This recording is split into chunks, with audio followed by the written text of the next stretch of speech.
Bismillahirrahmanirrahim. Assalamualaikum warahmatullahi wabarakatuh. Alhamdulillahirabbil alamin wa bihi nasta'inu ala umuri dunya wa din. Wassalatu wassalamu ala asyrofil anbiya'i wal mursalin wa ala alihi washabihi ajmain. Rabbi shrah li sadri wa yassir li amri wa hlul 'uqdatam min lisani yafqahu qawli. Amma ba'du. Yang terhormat Bapak Kepala SD Negeri Mekarjaya, yang saya hormati rekan-rekan semua, ibu-ibu guru SD Negeri Mekarjaya. Puji dan syukur marilah kita panjatkan kepada Allah Subhanahu wa taala bahwasanya pada hari ini kita masih diberikan nikmat sehat sehingga kita masih bisa berkumpul di sini dalam acara kegiatan diseminasi atau pengimbasan dari budaya positif yang telah saya pelajari pada pendidikan guru penggerak angkatan 11. Sholawat beserta salam mudah-mudahan terlimpah curahkan kepada junjungan kita Nabi Muhammad SAW, kepada para sahabatnya, kepada para keluarganya, dan mudah-mudahan kepada kita semua pada yaumil akhir nanti mendapatkan syafaat darinya. Amin ya Allah ya rabbal alamin. Silahkan Bu Rosi kalau mau gabung. Alhamdulillah Bapak Ibu, Bapaknya kebetulan tidak hadir ya, karena pada hari ini kita berbarengan dengan kegiatan dari pemerintah Kabupaten Cianjur, yaitu kegiatan Cianjur Manjur. Kebetulan Bapak Kepala Sekolah mengikuti kegiatan tersebut. Bapak Ibu, sebelumnya saya ucapkan terima kasih karena ibu-ibu semua sudah berkenan untuk mengikuti kegiatan ini, meskipun mungkin semuanya sibuk dengan kegiatan masing-masing, tapi masih menyempatkan diri untuk mengikuti kegiatan diseminasi pada hari ini. Dan waktunya mungkin tersita waktu untuk keluarga, waktunya pulang. Sebetulnya sekarang malah ada kegiatan dulu. Mohon maaf yang sebesar-besarnya, mudah-mudahan kegiatan pada hari ini membawa berkah buat kita semua dan menjadi ladang ibadah buat kita semua. Amin ya Allah ya rabbal alamin. Baiklah Bapak Ibu, ibu-ibu sebetulnya bapak-bapaknya tidak ada, saya sendiri. Kita pada hari ini itu agendanya adalah pengimbasan atau diseminasi budaya positif. Kita bisa lihat ibu-ibu sudah kenal saya, mungkin tidak usah diperkenalkan lagi. Nama saya Bapak Eko Suwanto, SD Negeri Mekarjaya, Kecamatan Takokak, dan merupakan CGP angkatan 11 dari Kabupaten Cianjur. Acara pada hari ini yang pertama yaitu pembukaan dan perkenalan tadi sudah dilaksanakan. Terus selanjutnya ada presentasi konsep dan nanti ada tanya jawab dan mungkin ada refleksi tentang kegiatan pada hari ini. Selanjutnya capaian khusus saya kenapa melakukan kegiatan diseminasi ini, karena di sini CGP itu harus mendemonstrasikan pemahaman tentang konsep budaya positif yang di dalamnya terdapat konsep perubahan paradigma, 3 teori motivasi, keyakinan kelas, hukum dan penghargaan, 5 kebutuhan dasar manusia, 5 posisi kontrol guru, dan segitiga restitusi. Jadi nanti saya akan memaparkan materi-materi yang disampaikan pada layar seperti ini. Selanjutnya menerapkan strategi disiplin positif yang memerdekakan murid untuk menciptakan ekosistem sekolah aman dan berpihak kepada anak, menyusun langkah-langkah dan strategi aksi nyata yang efektif dalam mewujudkan kolaborasi dengan seluruh pemangku kepentingan sekolah, seperti saya dengan kepala sekolah, dengan rekan guru, dan juga dengan siswa. Dan yang terakhir, bersikap reflektif dan kritis terhadap budaya di sekolah dan senantiasa mengembangkannya sebagai kebutuhan sosial dan emosional guru. Baiklah, kita lanjut. Modul budaya positif. Nah, yang pertama ada perubahan paradigma belajar, teori kontrol, disiplin positif, keyakinan kelas, kebutuhan dasar manusia dan dunia berkualitas, motivasi perilaku manusia, posisi kontrol manusia, dan segitiga restitusi. Nanti akan saya paparkan ini satu persatu. Budaya positif atau ekosistem positif. Kita ambil contoh perbandingannya dengan hidup tumbuh-tumbuhan. Seorang petani dalam hakikatnya sama kewajibannya dengan seorang pendidik. Yang menanam padi misalnya hanya dapat menuntun tumbuhnya padi. Ia dapat memperbaiki kondisi tanah, memelihara tanah padi, memberi pupuk dan air, membasmi ulat-ulat atau jamur-jamur yang mengganggu hidup tanaman padi dan yang lainnya. Nah, halnya sama seperti kita sebagai guru dalam mendidik siswa, sama dengan petani dalam mengurus tumbuh-tumbuhannya. Jadi memperbaiki kondisi tanah, memelihara tanaman, memberi pupuk dan air, sama halnya seperti kita sebagai guru kepada anak. Ya. Lanjut, perubahan paradigma. Ini ada di LMS ada kegiatan kepalaan tangan. Kita mencoba, kita seadanya andaikan saja secara sobeklah secari kertas kecil, tuliskan benda atau sesuatu yang sangat berharga untuk Anda, letakkan di salah satu tangan Anda dan genggam benda atau sesuatu tersebut dengan segala daya, jangan dilepas. Buatlah sebuah kepalan. Nah, teman Anda akan mencoba dengan sekuat tenaga dengan berbagai cara meminta Anda memberikan benda tersebut. Apa yang terjadi? Ada yang bisa menyampaikan? Ini saya menulis ini rahasia, genggam di tangan. Ada teman Anda ingin memukulnya. Apa yang terjadi? Saling tarik menarik. Kata Bu Anissa, saling menarik, akan mempertahankannya, kan ya? Akan mempertahankannya, mencoba meskipun dengan berbagai upaya Anda akan sekuat tenaga mempertahankan kertas tersebut. Ya, itu perubahan paradigma. Jadi perubahan paradigma atau teori kontrol, ilusi kontrol itu ada 4 ilusi yang biasanya kita yakini di dalam kegiatan sehari-hari dalam pembelajaran. Yang pertama, kita menganggap bahwa guru itu mengontrol murid, murid itu dikontrol oleh guru. Yang kedua, kritik dan membuat orang merasa bersalah dapat menguatkan karakter. Biasanya kita sering melakukan ini terhadap siswa. Merasa bersalah, siswa merasa bersalah. Oh, bisa dengan ucapan, dengan perbuatan kita kepada siswa siswa tersebut merasa bersalah. Ya, kata ibu, oke, jangan berbuat seperti itu misalkan. Ibu kan nanti akan dimarahi oleh kepala sekolah kalau kalian berbuat salah misalkan. Anak akan merasa bersalah. Itu ilusi kita. Nah, nanti kita akan bahas ya, apakah baik hal tersebut atau tidak, kita akan bahas. Terus semua penguatan positif, efektif dan bermanfaat. Kita selalu berilusi bahwa semua penguatan positif itu akan berdampak baik terhadap anak. Bagus, pinter, kamu nilainya 100. Ibu kasih, ayolah teman-teman kasih aplaus, kasih tepuk tangan. Kita sering seperti itu. Apakah itu juga baik atau tidak? Nanti kita saksikan untuk pemaparan berikutnya. Terus ilusi yang ketiga, ilusi kontrol yang ketiga, orang dewasa memiliki hak untuk memaksa. Guru punya hak untuk memaksa murid untuk bisa, misalkan dipaksa oleh kita. Ya, itu yang terakhir. Kita jeda dulu sebentar, ada adanya dulu.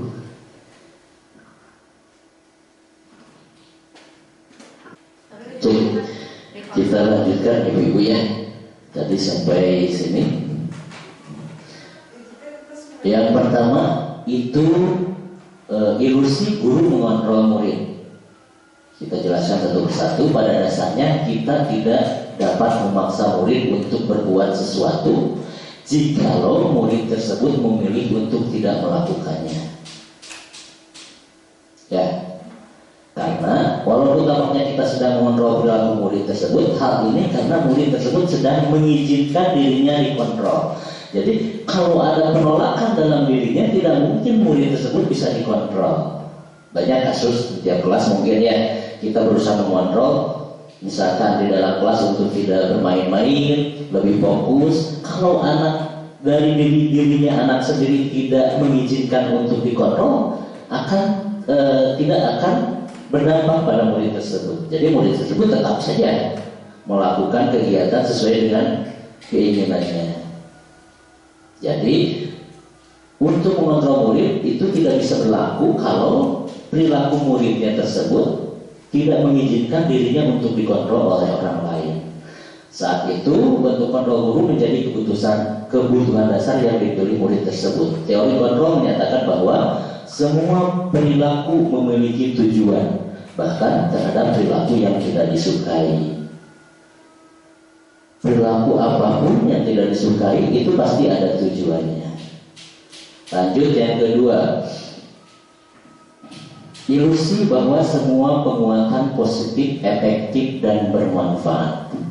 Penguasaan positif atau rujukan adalah bentuk-bentuk kontrol. Segala usaha untuk mempengaruhi murid agar mengulangi suatu perilaku tersebut adalah suatu usaha untuk mengontrol murid tersebut. Dalam jangka waktu tertentu, kemungkinan murid tersebut akan menyadarinya dan mencoba untuk menolak rujukan kita. Atau bisa jadi murid tersebut menjadi tergantung pada pendapat sang guru untuk berusaha. Jadi kebiasaan, dia kebiasaan mendapat pujian, ulang balik puji. Saya itu melakukan ini karena Bu Anissa selalu memuji saya. Saya berusaha. Kalau tidak ada Bu Anissa digantikan oleh guru yang lain, motivasi untuk belajarnya kemungkinan turun. Nggak ada Bu Anissa, nggak yang memuji, nggak ada yang memuji misalkan. Itu penguatan positif, efektif, dan bermanfaat ini hanya ilusi sebetulnya. Kalau terus-menerus dilakukan, nanti anak sebetulnya terbiasa untuk mendapat pujian. Justru kalau mereka sudah merasa tidak ada orang yang memuji, tidak ada timbul kesadaran dari dirinya untuk melakukan hal tersebut, karena acuannya melakukan kegiatan yang mereka lakukan karena ada pujian. Ya, bagus, tapi memang untuk jangka panjang kegiatan ini tidak efektif. Ya, seperti itu. Selanjutnya, ilusi bahwa kritik dan membuat orang merasa bersalah dapat menguatkan karakter. Ini juga ilusi pandangan kita yang sebetulnya ini bukan hal yang baik juga. Menggunakan kritik dan rasa bersalah untuk mengontrol murid menuju pada identitas gagal. Memberikan kritik membuat anak bersalah itu ternyata itu menuju mengontrol murid pada kegagalan dirinya. Ini sering, jangankan ibu-ibu, saya juga sering sebetulnya membuat anak merasa bersalah. Tujuannya bagus untuk menumbuhkan karakter anak supaya lebih baik. Padahal ternyata dari bawah alam sadar mereka, kalau kita membuat mereka bersalah tanpa kesadaran dari dalam hatinya, dari dalam dirinya, itu akan membuat pembentukan kegagalan identitas mereka. Mereka akan selalu dihantui dalam emosionalnya, selalu disalahkan orang teh. Orang teh asal merasa bersalah si ibu ini teh melakukan ini, selalu terpikirkan oleh mereka tanpa dari kesadaran mereka sendiri. Seperti itu. Mereka mengembangkan dialog diri yang negatif. Jadi dalam pikirannya ada dialog mereka sendiri. Kalau saya melakukan ini salah, kasihan, kata ibu juga, si ibu jadi merasa bersalah kalau aku melakukan ini misalkan. Ada dialog dalam diri mereka sendiri yang nantinya justru tidak akan berdampak positif terhadap anak tersebut. Dia merasa ketakutan dalam melakukan hal-hal kegiatan, merasa sieur, nanti takut disalahkan lagi, seperti itu. Kadang-kala sulit bagi guru untuk mengidentifikasi bahwa mereka melakukan perilaku ini. Kita juga tidak bisa, apa yang dipikirkan anak tersebut setelah kita melakukan membuat anak tersebut merasa bersalah. Kita tidak bisa membayangkan apa yang ada dalam pikiran mereka, apa yang timbul dalam pikiran-pikiran mereka. Setiap anak-anak itu berbeda-beda ya pemikiran.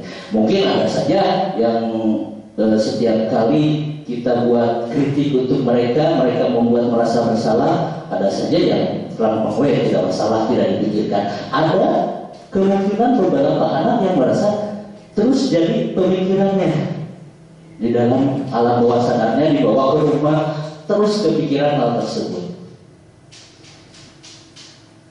Karena seringkali guru cukup menggunakan suara halus untuk menyampaikan pesan negatif ini. Biasanya memang untuk merasa berbuat bersalah orang itu dengan kata-kata sopan, ya kata-kata halus itu kasar, bukan memarahi anak tersebut, tapi anaknya jadi merasa bersalah. Omongan gurunya biasanya dengan ucapan-ucapan yang lebih halus, tapi sebetulnya dalam pemikiran anak itu menjadi pikiran baginya. Seperti itu. Lanjut. Ilusi bahwa orang dewasa memiliki hak untuk memaksa. Ini yang terakhir, ilusi yang terakhir. Banyak orang dewasa yang percaya bahwa mereka memiliki tanggung jawab untuk membuat murid-murid berbuat hal-hal tertentu. Adapun yang dilakukan dapat diterima selama ada sebuah kemajuan berdasarkan sebuah pengukuran kinerja. Pada saat itu pula orang dewasa akan menyadari bahwa perilaku memaksa tidak efektif untuk jangka waktu yang panjang dan sebuah hubungan permusuhan akan terbentuk. Ya, yakinnya lamun kita memaksakan kehendak ke seluruh misalkan tanpa membeda-bedakan anak. Kebetulan saya di modul 2 juga mempelajari tentang diferensiasi, perbedaan minat, bakat dan profil belajar anak. Itu tidak bisa dipaksakan untuk semua anak pembelajaran satu pemahaman saja atau satu metode saja. Kalau selama ini kan kita termasuk saya sebetulnya memaksakan kehendak terhadap anak. Anak misalkan pelajaran matematika tentang pecahan, anak semua harus bisa ini tanpa terkecuali. Dipaksakan yang tidak bisa juga harus bisa. Ternyata pemaksaan tersebut salah. Ya, tidak akan efektif, tidak akan berjalan dengan baik. Dalam waktu panjang justru anak merasa terbebani, asal dipaksa. Justru titik terakhirnya anak akan merasa kecewa dan bahkan akan merasa marah terhadap guru. Kunaon sih guru teh maksa guru bisa, urang sih teu bisa oge. Among da urang guru eta misalkan seperti itu. Ya, kesel apa anak tersebut. Jadi seperti apa nanti kita akan saya sampaikan pada selanjutnya, slide selanjutnya. Nah, bisakah kita mengontrol seseorang? Kalau stimulus respon, kita mencoba mengubah orang agar berpandangan sama dengan kita. Kalau teori kontrol itu kita berusaha memahami pandangan orang lain tentang dunia, bukan kita memaksakan kehendak kita terhadap orang lain. Terus stimulus respon yang kedua, perilaku buruk dilihat sebagai suatu kesalahan. Kalau teori kontrol itu mengatakan semua perilaku memiliki tujuan. Jadi kalau siswa kita melakukan kesalahan, melakukan kegiatan buruk, itu kita kadang mencap, oh itu suatu kesalahan. Padahal kita belum tentu anak melakukan hal tersebut tujuannya apa. Kita harus mengetahui dulu anak melakukan kegiatan-kegiatan perilaku buruk sekalipun pasti ada tujuannya. Jadi sebelum menghakimi murid kita, kalau melihat dari sini perilaku buruk yang dilakukan mereka, kita jangan langsung menjudge, langsung menghukum mereka bahwa perbuatan tersebut salah. Tapi kita cari tahu dulu tujuan perilaku mereka itu apa. Seperti itu. Orang lain bisa mengontrol saya, itu stimulus responnya. Padahal Hanya Anda yang bisa mengontrol diri Anda. Kita tidak bisa dikontrol oleh orang lain. Adapun kita bisa menuruti keinginan orang lain, seperti yang tadi saya sampaikan di awal, bahwa kita mengizinkan diri kita dikontrol orang lain. Sesungguhnya hanya izin dari kita untuk dikontrol. Kalau 100% mengontrol orang lain itu tidak bisa. Selanjutnya, pemaksaan ada pada saat bujukan gagal. Lamun dibujuk tengah warung kene budak teh diberikan penghargaan, bujukan, masih kita tidak dilaksanakan misalkan. Itu terakhir ada pemaksaan. Itu kalau stimulus respon. Teori kontrolnya, kolaborasi dan konsensus menciptakan pilihan-pilihan baru. Jadi kita kepada anak itu jangan memaksakan satu hal yang satu saja. Jadi harus berkolaborasi dengan siswa, memberikan pilihan. Oh, ini mah tidak bisa atau tidak mampu, coba pilihan alternatif, pilihan yang lain. Seperti itu. Model berpikirnya menang kalah. Ini juga salah. Kalau melakukan ini, kalau anak 100% nilainya bagus, oh menang. Oh, kalau anak ini mah ternyata gagal, kalah. Bukan seperti itu. Semuanya menang dalam proses pembelajaran. Meskipun misalkan hasilnya tidak sesuai dengan harapan kita, karena setiap anak itu berbeda-beda. Seperti itu. Selanjutnya, yang kedua, yang B, arti disiplin dan 3 motivasi perilaku manusia. Ini saling berhubungan. Halo? Sudah mulai mengantuk. Jadi sebelum lanjut ke sini saya ada permainan dulu. Kalau ini permainannya, jadi ikuti perintah. Kalau saya menyatakan raja bilang misalkan, lakukan hormat misalkan, lakukan hormat, tapi diawali dengan kata raja bilang. Ya, kalau tidak ada kata awal raja bilang, tidak usah dilakukan. Paham? Biasa berdiri.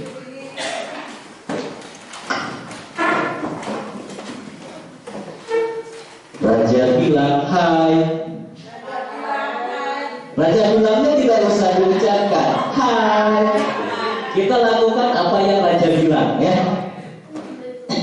Raja bilang hai. Hai.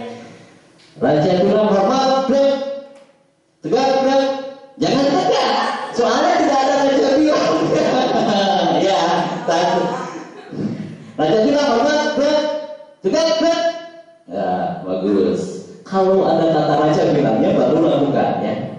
Raja bilang tegak, break. Raja bilang apa ya? Raja bilang pegang telinga kanan, telinga kiri. Raja bilang pegang telinga kiri. Raja bilang lepaskan. Raja bilang angkat tangan kanan, angkat tangan kiri. Raja bilang turunkan tangan kanan. Ya, lumayan. Berarti langsung bahagia. Terima kasih tepuk tangan untuk kita semua. Hanya tadi di awal saja ya, yang lumayan terkecoh. Kita lanjut. Arti disiplin dan 3 motivasi perilaku manusia. Disiplin juga sering dihubungkan dengan hukuman. Padahal itu sungguh berbeda, karena belajar tentang disiplin positif tidak harus dengan memberi hukuman. Justru itu adalah salah satu alternatif terakhir, dan kalau perlu tidak digunakan sama sekali. Disiplin diri berarti mereka bisa bertanggung jawab terhadap apa yang dilakukannya, karena mereka mendasarkan tindakan mereka pada nilai-nilai kebajikan universal. Nilai-nilai kebajikan itu banyak, ya. Contohnya kerjasama, patuh, itu merupakan nilai-nilai kebajikan banyak sekali. Lanjut, 3 motivasi perilaku manusia. Dian Gossen dalam bukunya Restructuring School Discipline menyatakan ada 3 alasan motivasi perilaku manusia. Yang pertama, untuk menghindari ketidaknyamanan atau hukuman. Yang kedua, untuk mendapatkan imbalan atau penghargaan dari orang lain. Dan yang ketiga, yang terakhir, untuk menjadi orang yang mereka inginkan dan menghargai diri sendiri dengan nilai-nilai yang mereka percayai. Motivasi. Kita sangat susah untuk memotivasi belajar anak. Kadang-kadang motivasi belajar anak itu baru sampai pada nomor 1 dan 2. Motivasi mereka untuk belajar itu yang pertama, siun dihukum, tidak nyaman, makanya belajar. Yang kedua, untuk mendapatkan imbalan seperti yang tadi disampaikan. Mendapatkan imbalan atau penghargaan dari guru. Bagus, misalnya. Kamu bagus, nilai 100. Ini ibu kasih apalah misalkan. Kasih reward. Itu motivasi mereka biasanya kalau lihat pengalaman saya hanya baru sampai 2 untuk anak-anak. Sedangkan yang ketiga, untuk menjadi orang yang mereka inginkan. Ini timbul dari diri sendiri. Namanya motivasi intrinsik. Kalau ini motivasi ekstrinsik, motivasi dari luar. Kalau sudah mencapai motivasi yang ketiga, itu saya pikir dalam kelas seluruhnya kalau sudah mencapai motivasi yang ketiga, kelas akan berjalan dengan sesuai dengan yang kita harapkan. Ya. Kalau mereka sudah menghargai diri sendiri bahwa ini kebutuhan, mereka percaya bahwa belajar itu kebutuhan. Saya pernah mendengar cerita ada seorang kakek, ini tentang motivasi ya, ibu-ibu. Seorang kakek dikerumuni oleh anak-anak. Si kakek tersebut membawa sebuah buku ceritanya dan didengarkan oleh anak-anak. Mereka berkerumun terhadap kakek tersebut yang membacakan sebuah cerita di bawah pohon. Ilustrasinya di sebuah perdesaan di bawah pohon. Si kakek tersebut terus bercerita. Anak-anak semakin tertarik sehingga kakek tersebut sampai ketiduran. Ceritanya belum selesai. Ketiduran, si kakek tertidur, anak-anak banyak yang protes. Bangun, Si kakek terbangun. Ada apa? Teruskan ceritanya, penasaran sampai mana tadi? Kata kakek, kalian mau mendengarkan cerita selanjutnya? Mau, silahkan baca sendiri. Kata anak, saya belum bisa baca, makanya kamu belajar baca. Anak-anak pun merasa karena itu kebutuhan untuk menyelesaikan cerita tersebut, mereka berusaha untuk belajar membaca. Jadi teori motivasi ini harus sampai kepada anak merasa butuh. Butuh belajar karena untuk menyelesaikan keinginan tersebut. Itu hanya mungkin cerita sebagian kecil cerita bahwa untuk menumbuhkan motivasi ini memang sangat susah sekali ya ibu-ibu. Selanjutnya,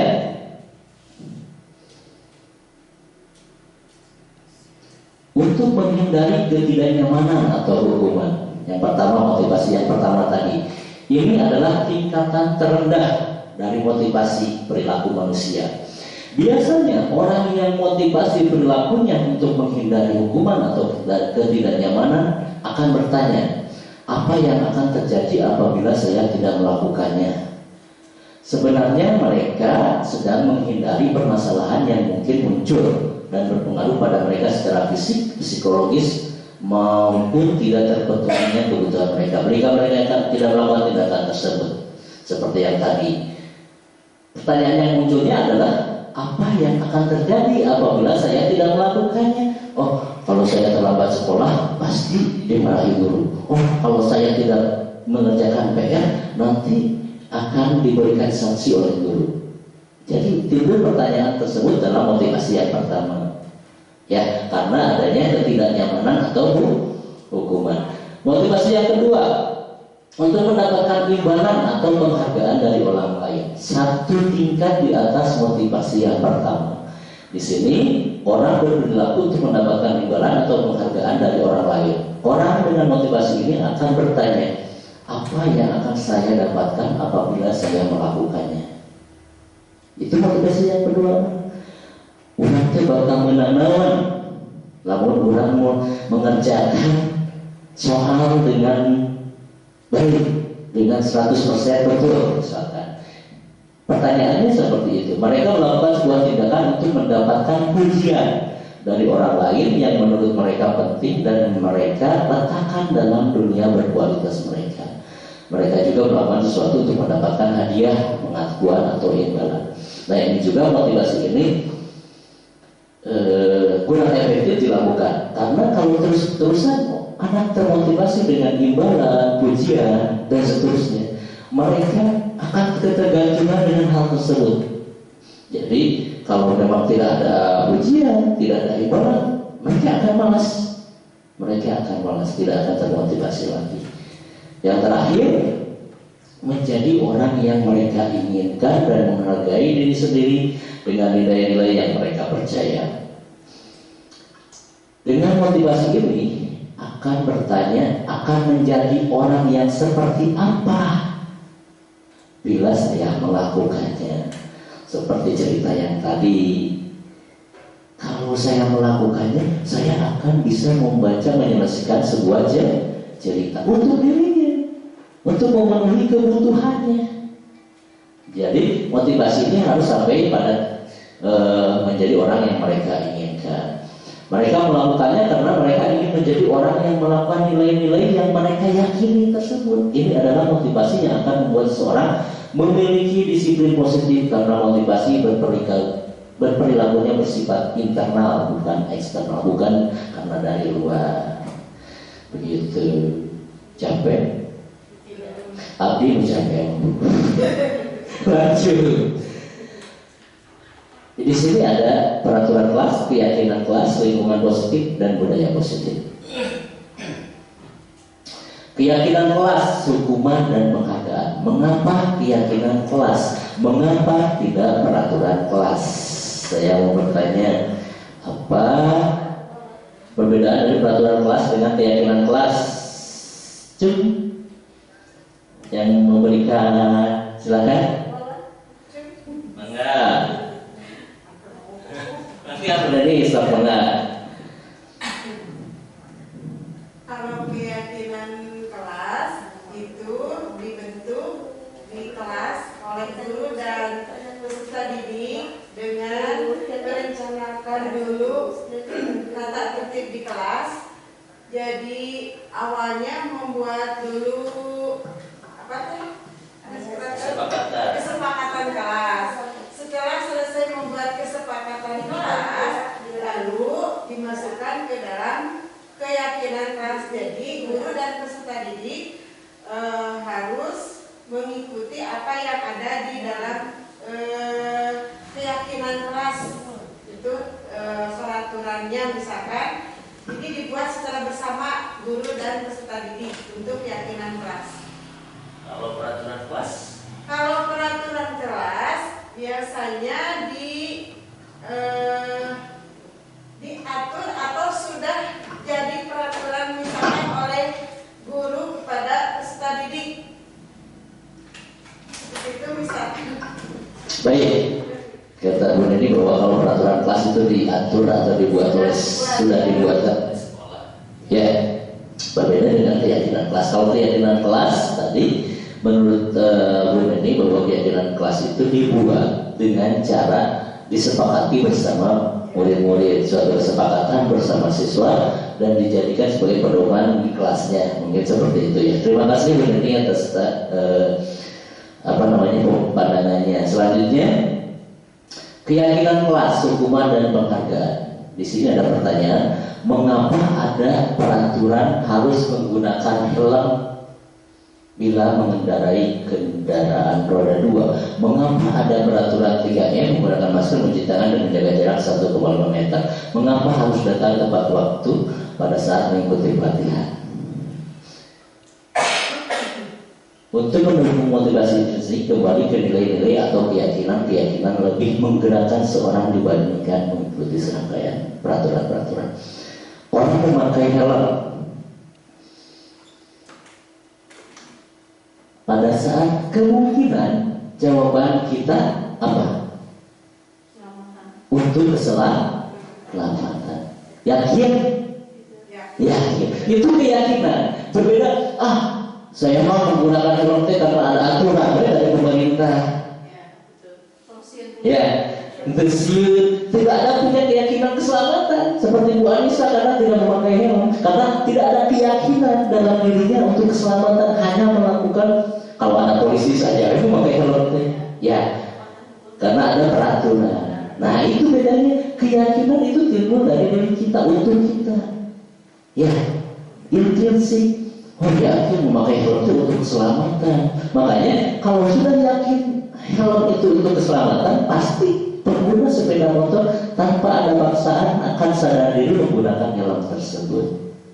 Cinta yang polisi oke diamo kalau mau bari lompatan banyak anak motor, ya lompatan motor ditinggalkan. Keselamatan.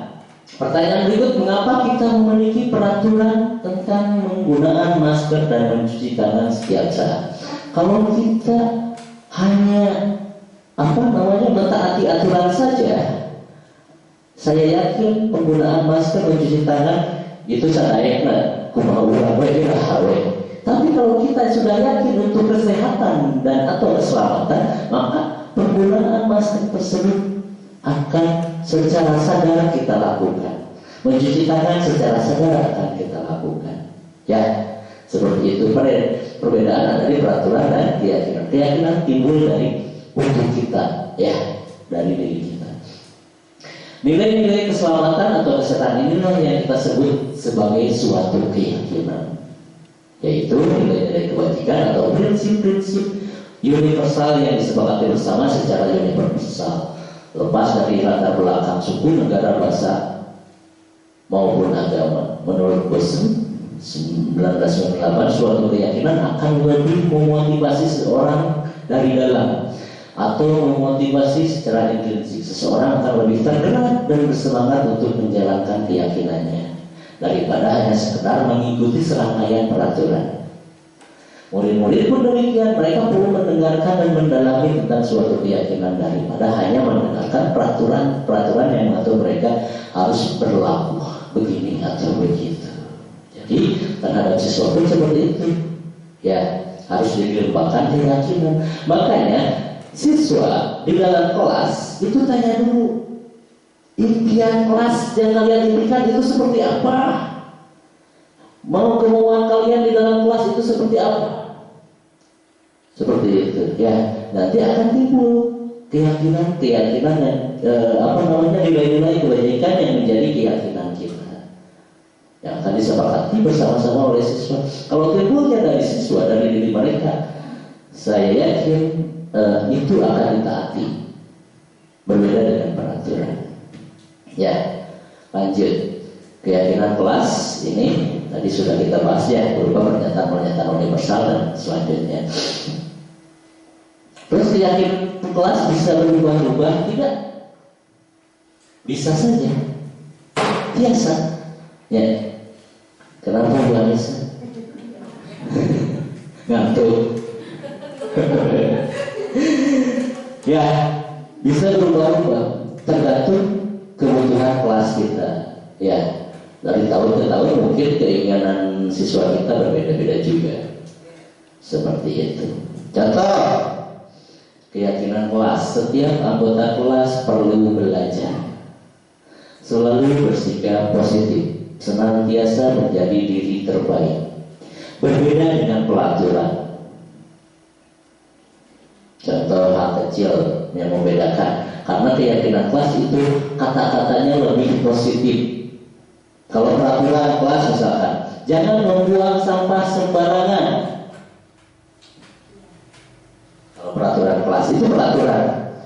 Kalau keyakinan kelas seperti apa? Kelas yang bersih membuat kita nyaman, misalkan. Itu keyakinan, ya. Berbeda dengan jangan membuang sampah dengan sembarangan, itu mah aturan. Anak akan merasa diatur, terpaksa. Tapi kalau tadi ruangan kelas yang bersih membuat kita nyaman, oh yakin kelas akan nyaman kalau bersih, maka timbullah perlakuan dari siswa untuk membersihkan tanpa adanya aturan seperti itu.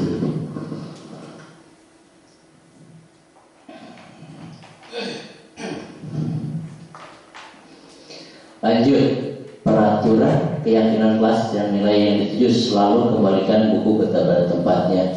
Itu ada di sini seperti itu. Nilai keyakinannya tentang tanggung jawab. Dilarang mengganggu orang lain.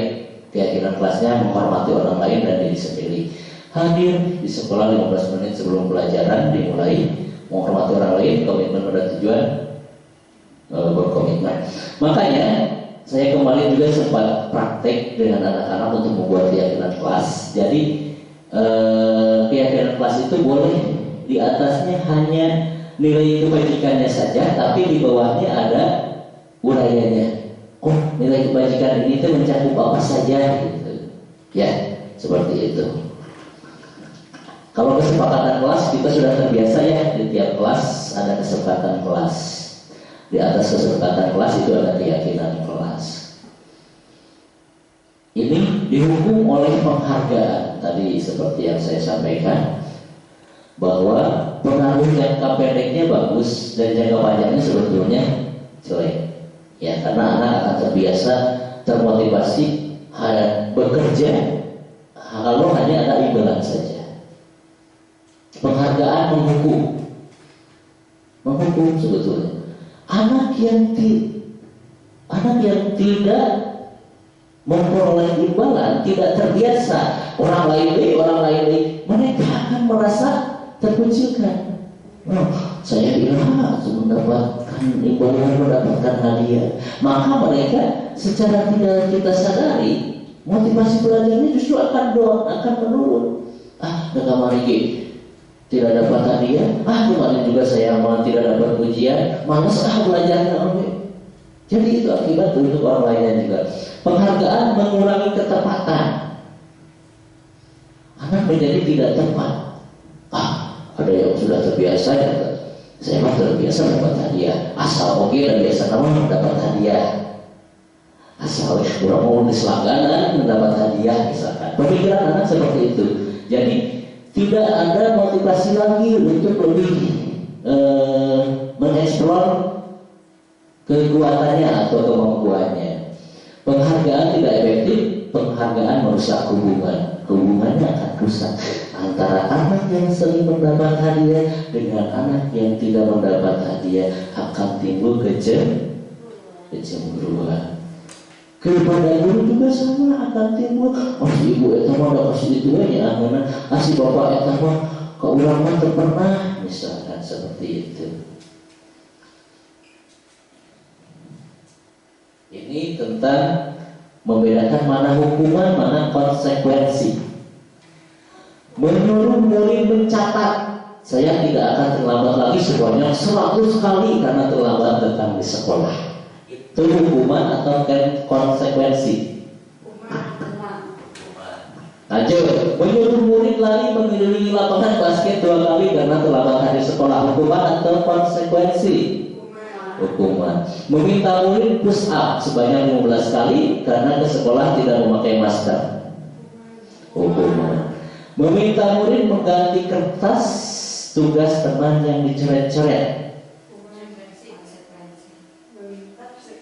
Meminta murid mengganti kertas temannya yang dicoret-coret. Hukuman atau konsekuensi? Ada yang konsekuensi, ada yang hukuman. Nanti kita lihat ya. Meminta murid membersihkan tumpahan air di meja karena tempat minum tersenggol.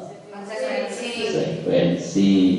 Meminta murid tidak mengenakan sepatu seharian di sekolah karena sepatunya tidak berwarna hitam. Hukuman. Menyuruh murid lagi mengelilingi lapangan basket sebanyak 2 kali karena terlambat ikut pemanasan.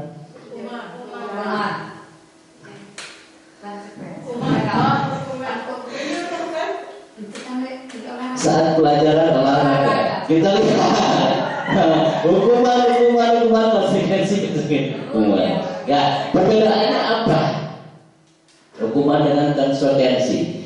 Kalau hukuman sesuatu yang menyakitkan harus terjadi, kalau konsekuensi sesuatu harus terjadi. Contohnya anak merobek lembaran kertas, ini harus diganti. Itu konsekuensi. Ya, tidak menyakiti karena mengganti yang dirobeknya. Seperti yang lari karena pada pelajaran olahraga. Iya, pada PJOK. Memaksa anak sakit fisik maupun hati untuk jangka waktu yang lama. Kalau konsekuensi membuat anak merasa tidak nyaman dalam jangka waktu yang pendek. Anak membenci kedisiplinan, anak akan menghargai kedisiplinan. Kalau hukuman paksaan, kalau konsekuensi stimulus atau tanggapan. Mendorong anak menyakiti diri sendiri, dan kalau konsekuensi mendorong anak agar mudah menyesuaikan diri. Konsep diri yang buruk, konsep diri yang baik. Anak belajar untuk menyembunyikan kesalahan, anak belajar untuk mematuhi peraturan.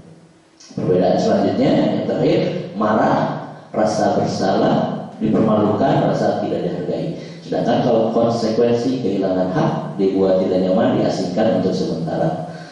Time out, seperti itu. Lanjut lagi. Kebutuhan dasar manusia. Belonging, power, survival dulu di tengah-tengah. Ada fun, ada freedom.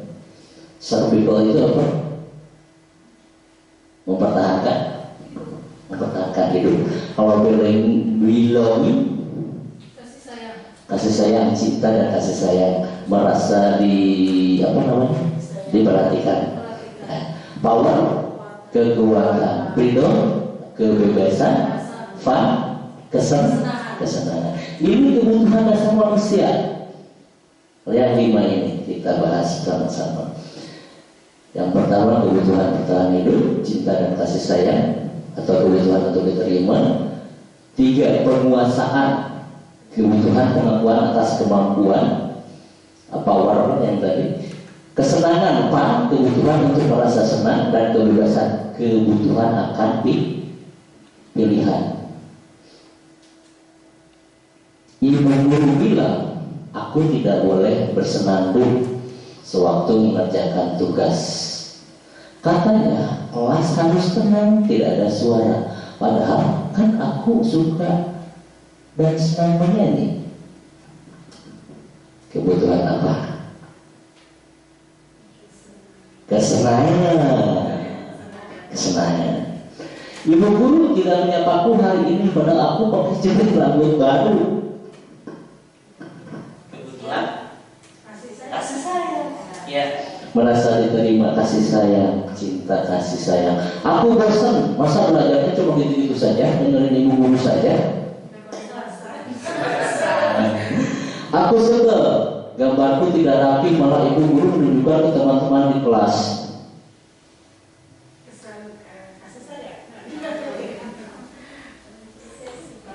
Nah, tadi itu, namanya kebebasan.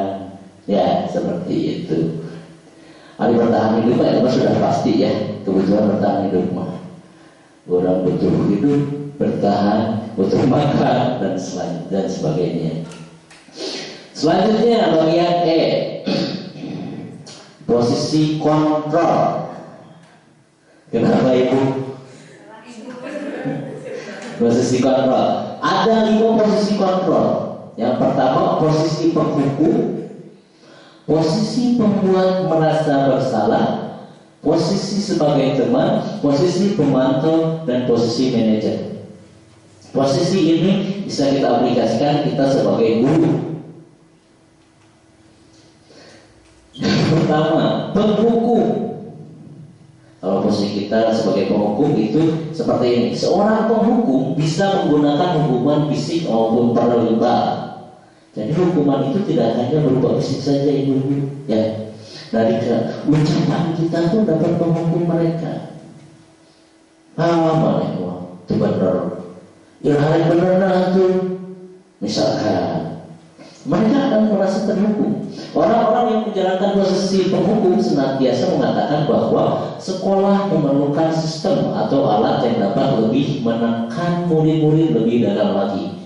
Guru-guru yang menerapkan posisi penghukum akan berkata, patuhi aturan saya, atau awas ya kamu kalau tidak dipatuhi, sanksinya seperti itu.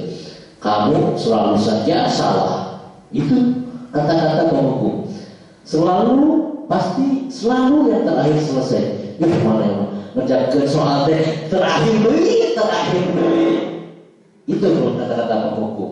Guru seperti ini senantiasa percaya bahwa hanya ada satu cara agar pembelajaran bisa berhasil, yaitu cara dia.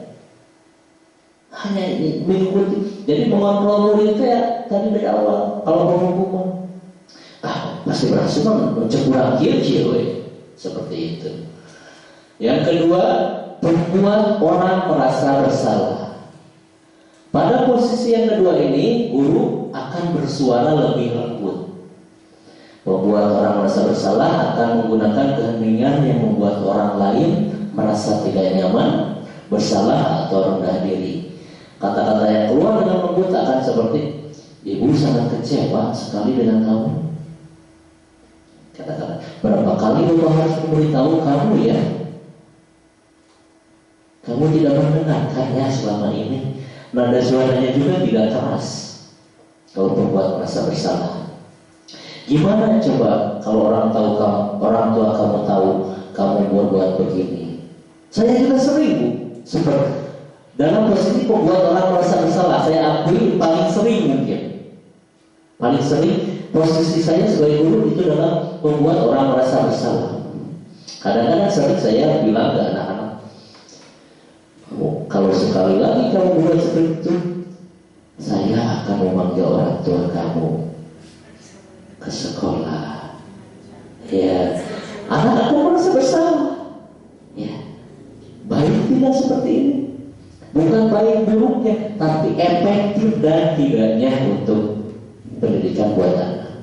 Ternyata ini kurang efektif. Seperti itu, Bapak Ibu. Lanjut.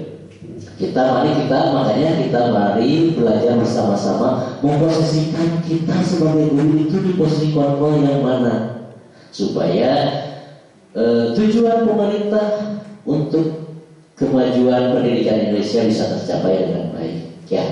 Yang ketiga, sebagai teman, ini juga sering saya lakukan. Guru pada posisi ini tidak menyakiti murid, namun akan tetap berupaya mengontrol murid melalui persuasi. Paham persuasi? Ajakan, ya, penerimaan itu persuasi.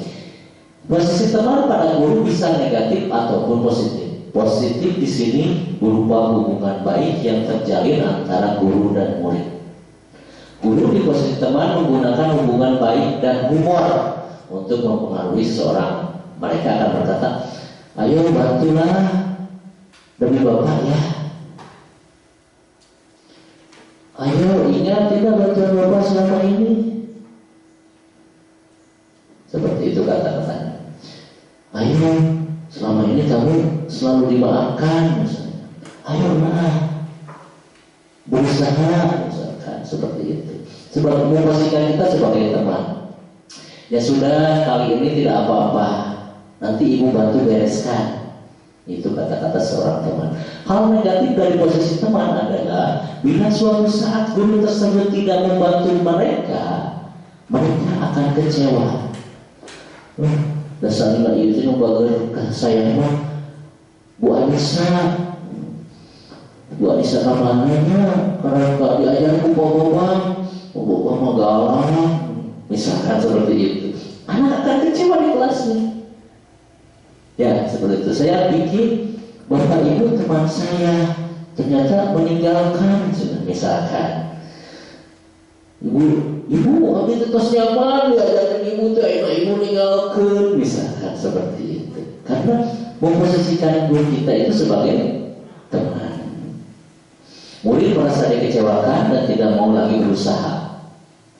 Kalau ini akibatnya kalau pergantian guru biasanya akan seperti itu, murid akan kecewa dan wagah tidak ada motivasi lagi untuk belajar lagi. Hal ini yang mungkin timbul adalah murid hanya akan bertindak untuk guru tertentu saja, dan ini bagus, bukan tidak tapi kurang efektif gitu, untuk melanjutkan perilaku anak tersebut ke depannya. Dan tidak untuk guru lainnya, murid akan tergantung pada guru tersebut.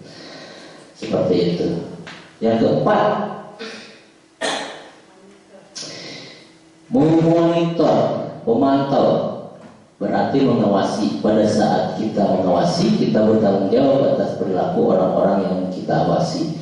Posisi memantau berdasarkan pada peraturan-peraturan dan konsekuensi. Dengan menggunakan sanksi konsekuensi, kita dapat memisahkan hubungan pribadi kita dengan murid. Sebagai seorang yang menjalankan posisi pemantau, pertanyaan yang diajukan sebagai penantau biasanya kalau murid melakukan kesalahan, kamu tahu nggak peraturannya apa? Kamu tahu nggak konsekuensinya apa? Kamu tahu nggak kalau melakukan ini akibatnya apa? Itu seorang pemantau. Ya. Apa yang telah kamu lakukan? Sanksi atau konsekuensinya apa? Itu seorang pemantau. Seorang pemantau sangat mengandalkan perhitungan, catatan, data yang dapat digunakan sebagai bukti atas perilaku seseorang. Posisi ini akan menggunakan stiker, slip catatan, daftar cek, posisi daftar cek. Biasanya di benak guru sudah terpantau. Si anak ini sebagai pemantau ya. Sebagai sini. Kalau dalam stikernya misalkan anak ini pemarah, dalam benak guru pasti dilabeli anak ini emot yang sedang marah misalkan. Jadi kalau seorang pemantau itu sudah terekam dalam benaknya, anak ini dalam bayangannya seperti ini, seperti ini. Itu sebagai pemantau tanpa langsung bersentuhan dengan sesuatu seperti itu. Posisi monitor sendiri berawal dari teori stimulus respon yang menunjukkan tanggung jawab guru dalam mengontrol murid. Rada pentingnya ya. Ini dari yang ketiga tadi. Coba yang pertama kenapa? Buku. Yang kedua, pembuat rasa bersalah. Yang ketiga, kemah. Yang keempat, monitor atau pemantau. Dan terakhir ini kontrol yang harus kita miliki sesuai dengan arahan dari pemerintah sebagai manajer. Adalah posisi mentor di mana guru berbuat sesuatu bersama dengan murid, mempersilahkan murid mempertanggungjawabkan perilakunya, mendukung murid agar dapat menemukan solusi atas permasalahannya sendiri. Seorang manajer telah memiliki keterampilan di posisi teman maupun pemantau. Jadi seorang manajer pasti berada di posisi teman dan pemantau, dan dengan demikian bisa jadi di waktu-waktu tertentu kembali kepada posisi tersebut bila diperlukan. Jadi posisi kontrol yang positif itu hanya 3 sebetulnya. Yang pertama teman, pemantau, dan yang negatif itu penghukum dan membuat merasa bersalah. Itu mulai dari sekarang, ayo kita bersama-sama memposisikan kita menjadi seorang guru yang memiliki posisi kontrol dari mulai 3, 4, 5. Entah anu hiji 2. Hindari penghukum dan membuat rasa bersalah. Sebagai teman tidak apa-apa tadi juga, tapi memang kekurangannya tadi, kalau guru yang biasanya bisa diajak sebagai temannya tidak ada, itu mereka akan kecewa, ya, akan mencari guru tersebut. Seperti itu. Nah, ini 5 posisi kontrol. Identitas gagal itu sebagai penghukum dan pembuat merasa bersalah. Ini identitas berhasil atau sukses kontrol dari luar, teman dan pemantau. Ini sudah menghargai diri sendiri, lebih ke yang paling atas sebagai manajer. Guru kalau penghukum menghardik, menunjuk-nunjuk, menyakiti, menyindir, itu penghukum. Kalau membuat masalah, berceramah dan mengatakan seharusnya kamu ini, ibu kecewa sama kamu melakukan ini. Kalau teman membuat alasan-alasan untuk muridnya, pemantau menghitung dan mengukur, dan yang manajer mengajukan pertanyaan-pertanyaan. Guru berkata, kalau kamu tidak melakukannya, awas ya, rasakan, itu penghukum. Kamu sudah tahu, ibu lelah sekali mengatakannya, ibu stres. Itu membuat rasa bersalah. Kalau teman, ayolah lakukan demi ibu. Masa kamu tidak ingat, tidak mau? Ingat tidak, ibu pernah bantu? Pemantau peraturannya apa? Apa yang kita yakini kalau manajer? Apa yang bisa kau kerjakan untuk memperbaiki masalah ini? Hasil.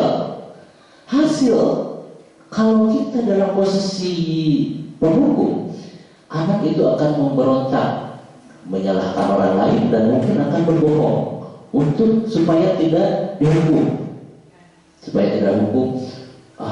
Terlambat ke sekolah ya, siun dihukum, upah misalkan. Mereka akan berdoa, apa bos itu tadi di jalan, ya seperti itu, kata orang beca, misalkan. Itu akan membuat seperti itu. Terus membuat merasa bersalah, hasilnya apa? Menyembunyikan, menyangkal, dan juga berbohong. Kalau sebagai teman, hasilnya anak akan ketergantungan seperti tadi. Kalau pemantau menyelesaikan diri bila diawasi saja.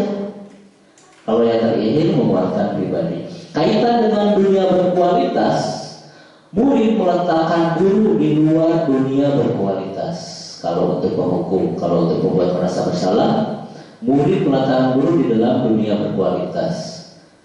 Teman, murid meletakkan guru sebagai orang yang sangat penting pada dunianya. Murid meletakkan guru peraturan hukum di dunia berkualitas. Murid meletakkan dirinya sebagai individu yang positif dalam dunia berkualitasnya. Murid akan berkata, biarkan saja, nanti juga marah-marah lagi.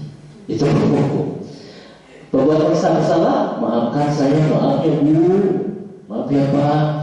Kalau sebagai teman, saya pikir bapak ibu teman saya ternyata kemarin meninggalkan saya, misalkan. Seperti itu. Pemantau, berapa banyak bintang yang saya harus peroleh, berapa halaman yang harus saya tulis. Itu sebagai pemantau. Kalau yang terakhir, bagaimana caranya saya bisa memperbaiki keadaan. Dampak pada murid. Kalau penghukum, ini secara tidak disadari akan mengulangi kesalahannya. Kalau yang membuat rasa bersalah, merasa rendah diri, murid akan merasa rendah diri. Selalu disalahkan, orang disalahkan di mata ibu teh. Enggak, jadi nanti malas misalkan. Kalau teman lemah, itu mandiri dan tergantung kubur nawai, tergantung tidak mandiri. Kalau pemantau menitik beratkan pada sanksi atau hadiah untuk dirinya, dilakukan karena ada sanksinya. Kalau manajer mah nyatanya berusaha bagaimana cara memperbaiki diri. Sesuatu motivasi itu suatu kebutuhan untuk dirinya. Itu yang sangat susah untuk semuanya. Berubah untuk Indonesia maju. Ya ibu. Sanes berubah jika itu berubah, bukan seperti itu ya. Nah, coba di mana posisi Anda sebelum belajar modul disiplin positif? Ada yang mau menanggapi? Silakan, atau menceritakan pengalamannya. Posisi kita dari 5 posisi yang tadi, posisi saya berada di mana? Kalau saya sih terus terang ya, 1, 2, 3, 4 ya, 1, 2, 3, 4, 5 belum. Seringnya mungkin 3 dan 4. Mau hukuman rasa jarang itu rawas sama, tapi kadang hukuman itu menurut pemikiran kita tidak termasuk hukuman, Tapi bagi siswa, mereka merasa, oh itu hukuman. Ada seperti itu. Kita tidak menyadari bahwa perlakuan kita terhadap siswa bukan berupa hukuman, tapi diterima oleh siswa ini merasa dihukum. Ada seperti itu, ya. Ada yang mau? Tidak? Tidak. Pengalamannya posisi kontrol. Bagaimana perasaan Anda saat itu? Saat dalam posisi kontrol yang sering Anda lakukan di kelas atau di sekolah pada siswa, perasaan kita apa? Merasa benar pada saat itu, merasa benar. Ini keyakinan saya, murid akan berubah dengan posisi kontrol saya seperti ini. Kata Bu Elis, perasaan saya saat itu merasa benar. Saya pendidikan yang saya lakukan akan berdampak baik buat murid, ya. Seperti itu pada saat melakukan kegiatan. Ternyata di mana posisi Anda saat ini, bagaimana perasaan Anda saat ini? Biasanya merasa harus bisa mengatur anak harus bisa. Biasanya seperti itu posisi saya. Kebanyakan di nomor 2, 3, dan 4. Misalkan anak melakukan kesalahan, saya selalu memberi nasihat, tapi nasihat itu kadang-kadang di perasaan anak itu merasa dihukum. Padahal saya menasihati anak itu harus selalu disiplin, harus selalu berbuat baik di kelas, misalkan tertib, gitu. Ya, memang hampir semua saya juga sebelum mempelajari modul ini, apa yang saya lakukan itu niatnya baik, positif untuk kemajuan karakter dan disiplin anak. Tapi setelah membaca posisi kontrol yang tadi saya sampaikan, ternyata kita belum sempurna ya Bapak Ibu. Posisi kontrol kita masih harus terus diperbaiki, karena seperti tadi disampaikan bahwa kalau kita tidak sesuai dengan posisi kontrol yang mulai dari 3, 4, dan 5, itu dampak pada muridnya akan berakibat negatif, ya. Mudah-mudahan kita dengan setelah melakukan saya diseminasi ini, pembahasan ini, kita akan terbuka lagi pemikiran kita, memposisikan kita sebagai posisi kontrol yang minimal pada posisi yang ketiga, 4, dan 5 sebagai teman, sebagai pemantau, dan sebagai manajer. Tidak sebagai penghukum dan tidak sebagai pembuat merasa bersalah. Ya, terima kasih. Terus apa itu restitusi? Restitusi adalah proses menciptakan kondisi bagi murid untuk memperbaiki kesalahan mereka sehingga bisa kembali ke kelompok mereka dengan karakter yang lebih kuat. Jadi kalau kita menemukan siswa yang melakukan kesalahan, kita harus memposisikan kita sebagai manajer dan harus melakukan restitusi. Seperti saya yang lakukan kemarin, ada praktek restitusi yang kebetulan berbarengan dengan kegiatan Jambore, ibu-ibu. Jadi praktek video pembuatan restitusinya dilaksanakan di dalam tenda. Itu apa saja itu? Yang pertama, ada 9 ciri restitusi. Yang pertama, bukan untuk menebus kesalahan, tapi untuk belajar dari kesalahan. Jadi kita kalau anak melakukan kesalahan, itu bukan penyelesaiannya bukan untuk menebus kesalahan, tapi untuk belajar dari kesalahan. Yang kedua, cirinya memperbaiki hubungan. Yang ketiga, tawaran bukan paksaan. Yang keempat, menuntun untuk melihat ke dalam diri. Yang kelima, mencari kebutuhan dasar yang mendasari tindakan. Yang keenam, cara untuk memperbaiki diri. Yang ketujuh, fokus pada karakter bukan tindakan. 8, fokus pada solusi. Dan yang terakhir, mengembalikan murid yang berbuat salah pada kelompoknya. Tanpa solusinya itu berasal dari muridnya sendiri, kesadaran muridnya sendiri untuk memperbaiki kesalahannya, bukan dipaksa oleh kita untuk memperbaiki kesalahannya tersebut. Halo Bu Anissa.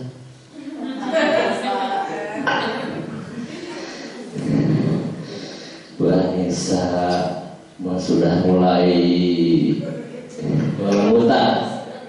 Mohon maaf ya ibu-ibu, waktu terganggu. Sekali lagi mohon maaf. Nah, ini segitiga restitusi ini seperti ini. Yang pertama itu menstabilkan identitas. Kata-katanya biasanya setiap orang pasti pernah melakukan kesalahan. Kamu bukan satu-satunya yang pernah melakukan ini.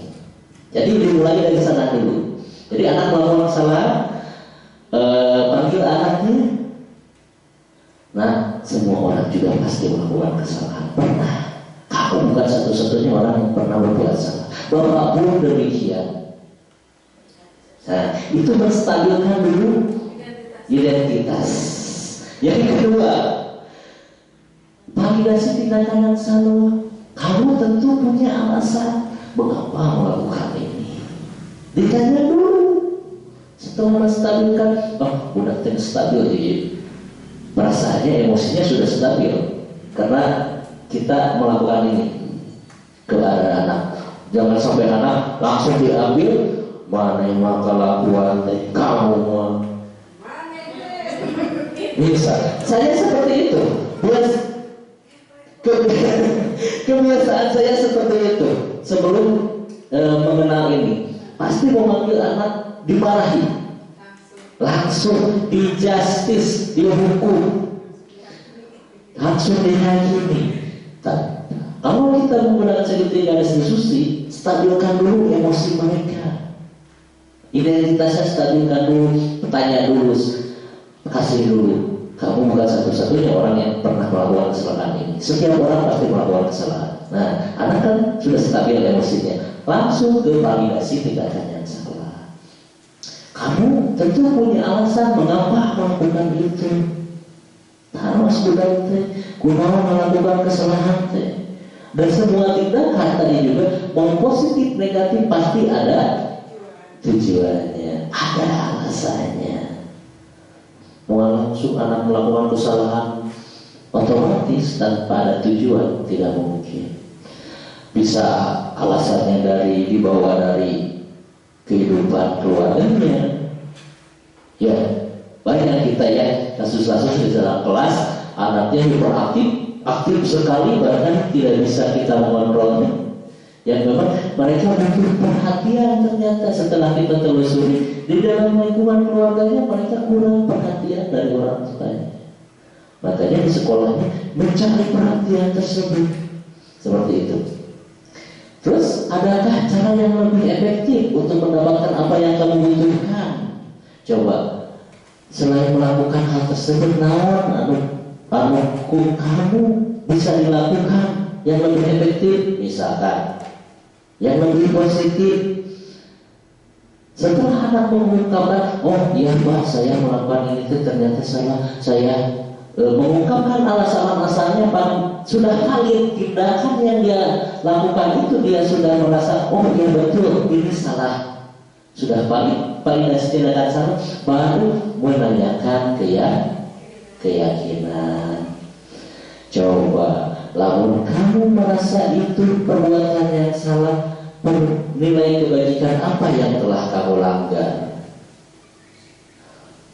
Misalkan terlambat sekolah, divalidasi lah kurang teh, berbagai perkara ke sekolah pernah terlambat. Oh iya Pak. Terus tanyakan, kenapa kamu bisa terlambat? Oh iya Pak, saya tadi kesiangan, saya bangunnya siang misalkan. Setelah ada validasi pengakuan kesalahan, baru tanya keyakinan. Coba kamu terlambat, nilai kebajikan atau keyakinan kelas apa yang telah kamu langgar? Oh Pak, saya tidak tepat waktu, saya kurang disiplin. Itu timbul dari anak.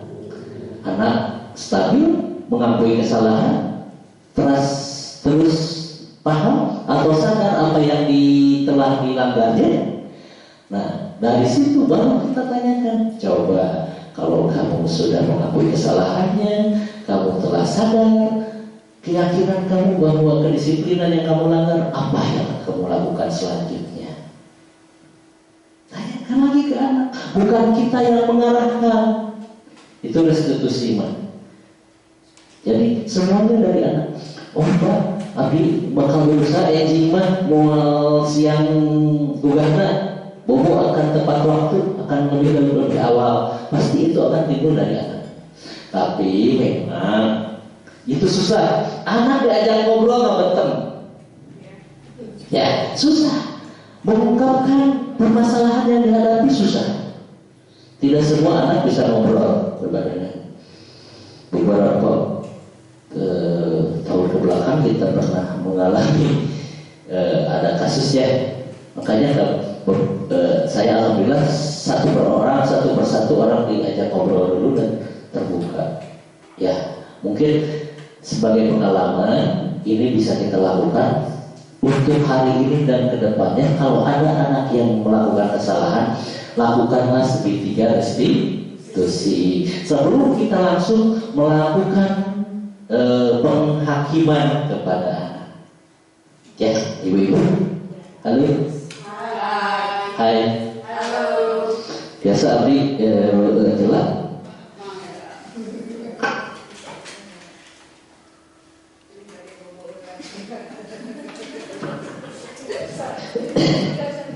Sedikit lagi. Nah, ini menstabilkan identitas seperti tadi yang saya jelaskan. Berbuat salah itu hal yang manusiawi, tidak apa-apa. Tidak ada manusia yang sempurna. Bapak Ibu juga pernah berbuat salah. Kita pasti bisa menyelesaikan masalah ini. Bapak Ibu tidak tertarik untuk mencari tahu siapa yang benar, siapa yang salah. Bapak Ibu lebih tertarik untuk menyelesaikan masalah. Jadi tanpa mana masalah gitu kelakuan dengan si iya, tidak ya. Tapi menstabilkan dulu emosi anaknya. Kalau kamu menyalahkan dirimu sendiri terus-menerus, apakah kamu bersikap baik pada dirimu sendiri? Itu menstabilkan identitas. Yang kedua, validasi tindakan yang salah. Guru berkata, kamu bisa saja akan melakukan hal yang lebih buruk, tapi kamu tidak melakukannya kan? Kamu pasti punya alasan mengapa melakukannya. Apa yang penting bagi kamu? Kamu boleh tetap berusaha menjaga sikap itu, tapi tambahkan sikap yang lain yang baru. Maukah kamu belajar cara lain untuk mendapat yang kamu butuhkan tanpa harus memukul misalkan? Apakah kamu bisa melakukan dengan lebih baik besok? Itu validasi tindakan yang salah. Jadi validkan dulu. Oh, si muridnya sudah merasa, oh iya benar ini perlakuan ini salah. Gitu. Ini menanyakan keyakinan. Apa nilai yang kita percaya di sekolah kita? Nilai-nilai kebajikan keyakinan apa saja yang telah kita disepakati? Kelas yang ideal itu seperti apa sih? Kamu ingin jadi anak seperti apa? Apa yang kamu rasakan ketika kamu melakukan itu? Kamu menjadi orang seperti apa? Ini menanyakan keyakinan. Makanya perlu memang di kelas itu membuat suatu keyakinan untuk diyakini bersama. Jadi kalau ada suatu permasalahan yang dilakukan oleh siswa, kita bisa lebih bisa lebih terarah mengkondisikan siswa bahwa keyakinan apa yang mereka langgar, seperti itu. Sekarang dari sabarnya intervensi. Apakah kamu ingin berbuat lebih baik? Ya. Apakah saat ini kamu sedang menjadi orang yang sedang kamu inginkan? Maybe mungkin saya sekarang ini menjadi orang yang sedang saya inginkan, mungkin tidak. Mungkin iya. Apakah kamu bisa mengubah kegiatan perilaku kamu saat ini menjadi sikap yang lebih membantu? Bisa. Apa yang kamu lakukan saat ini sesuai? Oke. Kapan kamu siap untuk mulai? Kesepakatannya apa?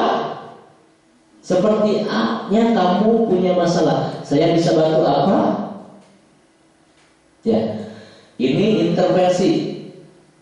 Ini bisa membantu murid kembali ke tujuan semula dengan cukup singkat, memakai cara non-konvensional. konfrontatif. Ini kami periodik ku abdi di-share ya materinya sebagai bahan baca-baca dan kadang-kadang terus di-share untuk terbuka baca ini bisa kita sampaikan di dalam kelas intervensi 30 detik ini. Tanyakan kepada murid-murid kita di dalam kelas, apa yang kamu inginkan, apa keyakinan kita yang terakhir, apa yang kamu impikan di kelas, apa yang kamu inginkan tentang teman kamu, apa yang kamu impian guru kamu, seperti itu ya.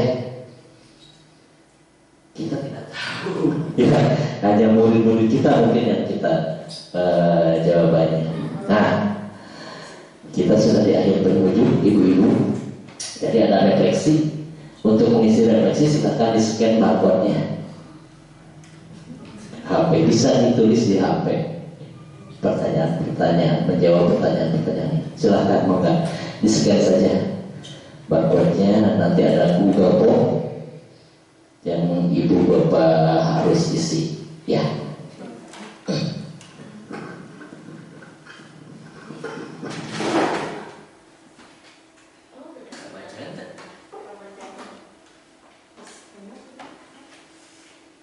Tidak kamera, Dasar kamera. biasa langsung muncul di luhur, buka browser, buka link, ayat itu.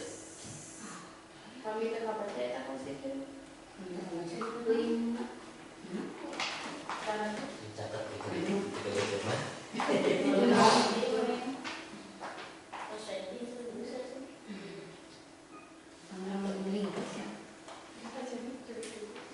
Cik.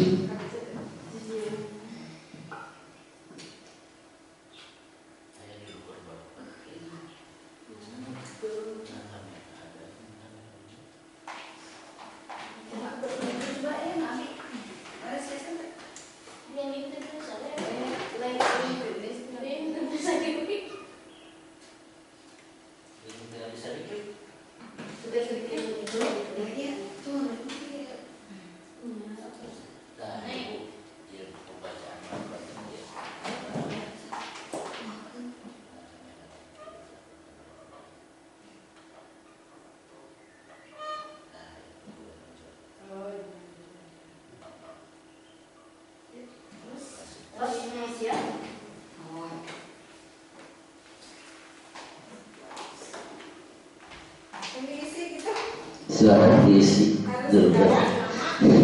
Saya mohon sekarang ya, karena hasilnya akan nanti langsung dilihat.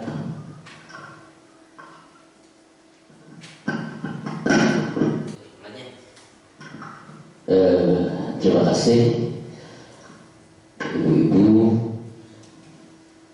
Alhamdulillah kegiatan diseminasi ini telah sampai pada akhir. Pada refleksi Bapak Ibu bisa sampaikan pada Google Form yang telah dibagikan. Dan seperti tadi ada yang minta pantun ya, kalau tidak salah. Tadi juga ada bocoran pantun dari Bu Rosi. Seperti ini pantunnya: jalan-jalan bersama orang terkasih. Sekian dan terima kasih. Jadi hatur bisa semuanya. Mohon maaf waktunya telah diganggu. Terima kasih atas kebersamaannya. Mudah-mudahan dalam implementasinya kita nanti dalam kegiatan pembelajaran di kelas kita bisa menanamkan budaya positif ini.